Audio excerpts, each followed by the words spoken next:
Trading psychology is the one of the most hardest.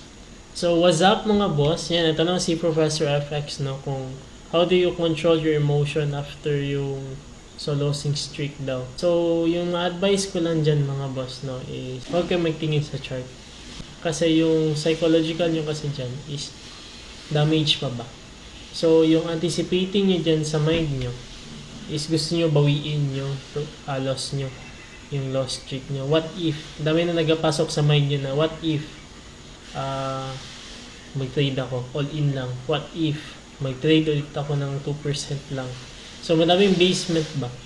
No? Kasi nangyari na din sa atin yan, yung losing streak. And then, hanggang yung nag-decide ako na i-all in yung account. So, mga last na yun yung mga beginners trader pa tayo, no? So, mahirap.